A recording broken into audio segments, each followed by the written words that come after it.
I've seen a lot of death, and because of this, here are some things I would and would not do.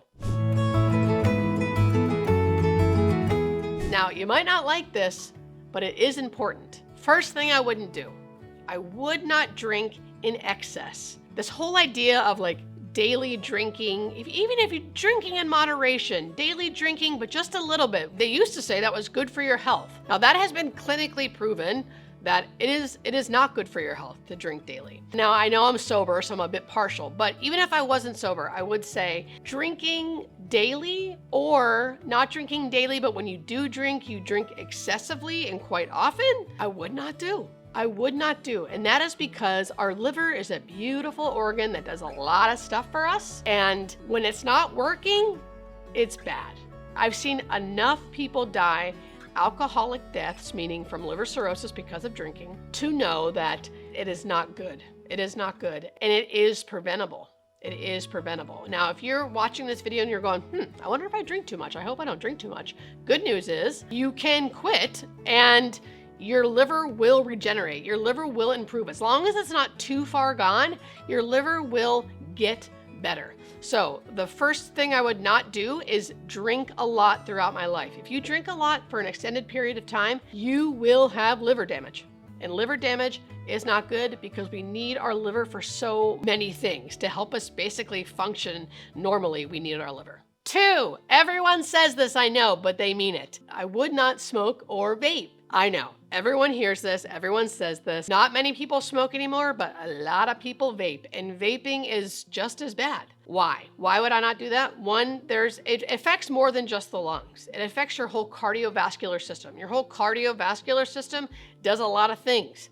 So even if you don't get emphysema or COPD or some kind of lung cancer or lung disorder, you will have cardiac issues. You will have thinning of the lining of your arteries and veins. You'll have circulation issues. There's just a lot of things that come along with smoking and vaping, okay? And watching people die from those diseases isn't pretty, okay? So again, me as a hospice nurse, we can provide all the comfort for all the diseases. So I don't mean to scare you like that. You definitely can have a peaceful death dying from COPD or emphysema or lung cancer. You won't quote unquote suffocate to death if we have anything to do with it, right? But it's still not fun. It doesn't feel good to not be able to take a deep breath, right? So if you are smoking, if you are vaping, I would not do that. And I don't do that. However, I will say I smoked for a long period of my life, and it's been about 10 years since I smoked. So I could have damage done already. I get where you're coming from, but that's a second thing I wouldn't do. Okay, third, people are not gonna like this. And they're gonna think, you're no fun, but I'm gonna talk about this fun thing in a second too here. I would not ride an ATV, or AKA four-wheeler, or a motorcycle. Helmet or no helmet, no bueno, okay? And this is because I was a trauma ICU nurse, not because I was a hospice nurse. And that's just because you'd be surprised how prevalent accidents are with these vehicles. They just are not safe, period. And I've just seen so much with this, helmet or no helmet, so many deaths, so many accidents, so many everything that it's just not worth it for me, okay? It's just not worth it for me. I would even go as far as bicycling. So I would go on a bike, but I'd always wear a helmet. But even bicycling on the road is really dangerous. I know, it sounds like no fun, and that's the part I want to get to. Whenever I say videos like this, people go on and on and on about how like, I'd rather live than like have no fun, right? It sounds like I'm being like a naysayer to all the things, but I don't do these things, and I still have a lot of fun, I can tell you. Especially with drinking, people think you have to drink to have fun, and I used to be one of those people. And I now know that that is not true. And being present in the moment is far more fun than anything can ever be. And I know that just being present in the moment is the most fun you can ever have. And I feel like alcohol sometimes brings you out of the present moment, which is why I always say now I have much more fun now that I'm sober than I ever have. So I probably could add to the list of like what not to do just because of my trauma nursing experience, but I'm gonna keep the list simple. I wouldn't drink, I wouldn't smoke, I wouldn't ride ATVs or motorcycles, okay? Sorry for everyone who loves motorcycles. Here are the things I would do because I've seen a lot of death. I would always go yearly to a doctor to get blood work and just a physical checkup on how I'm doing. Don't avoid the doctor. Now, the doctors don't have all the answers, and yes, they miss things, and sometimes you feel fine, so why would you go? It's always good, just every year, go to the doctor, get a checkup, get your blood pressure checked, get blood work done. It's a good thing to do.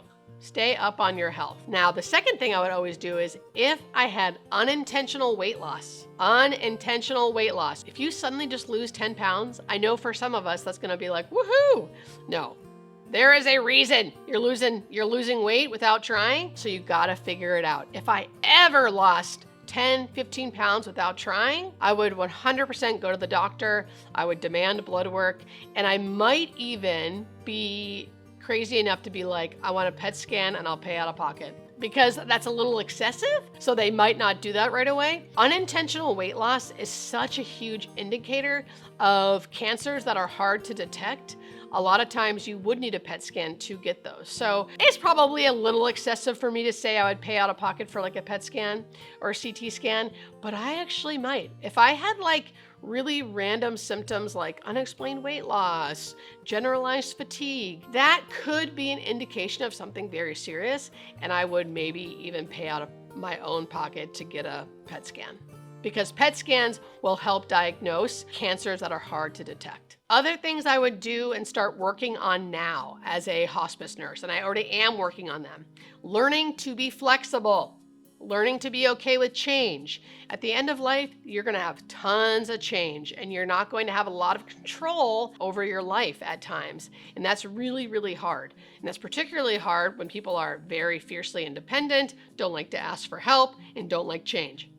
Me. I know that about myself. So I am currently working on learning and practicing change, practicing asking for help, practicing being flexible, being okay with being uncomfortable because things aren't going exactly as I want them to be. I'm totally conscious of this, and I am continuously working on learning how to be that way, because I know if I die, like a slower progressive death, not like a sudden death, I will need those skills. I will need to know how to be flexible, how to ask for help, how to be less independent. I will need to have those skills, so I'm working on that now. I also am working on not putting things off. So a lot of people at the end of life run into a lot of problems because they keep pushing it down the line. I'll get my will done later. Oh, it's not time to fill that out. Not yet. I don't need to ask for help now. I don't need that hospital bed yet. They keep pushing things down the line. And when you do that, you create a lot of problems and emergency situations, because all of a sudden one day, boom, you can't get out of bed. And then you're scrambling to try to get a hospital bed in, but it's the weekend and now you can't do it. So all these things pile up when you put things off.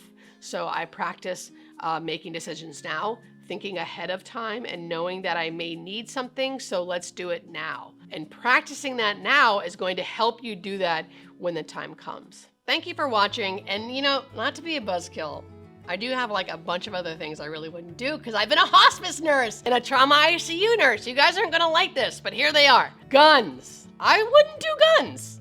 If I absolutely had to, maybe one for protection, but it would have to be like, I would have to have all of the things. I would have to know exactly how to use it. It wouldn't be loaded. It would be secured in a place where no one could get it. I mean, all of the things, because I've just seen so much trauma around guns. The e-bikes, the e-scooters, I would never be on one, and I certainly wouldn't let my children on them, because I've seen so many collarbones broken, head injuries, back injuries, deaths. Don't get me started. Drinking and driving. I know that sounds obvious, and I think many people are getting smarter these days to not drink and drive, but never drink and drive, ever, ever, ever. Drinking and driving, no bueno. As a nursing student, the very first patient I ever saw was a dead man who was in a drunk driving accident. He was the drunk one, and I had to clean up his body to show his wife. Do not drink and drive. And this is a hard one that I actually haven't learned my lesson on yet, so I can't say I don't fully do it. But your phone and driving. My friend Lauren, the mortician, has things she would never do because she's a mortician, and her number one thing is using the phone and driving, because she's seen so many people die because they were on their phone while driving. I have to be honest, I still do it. I still do it.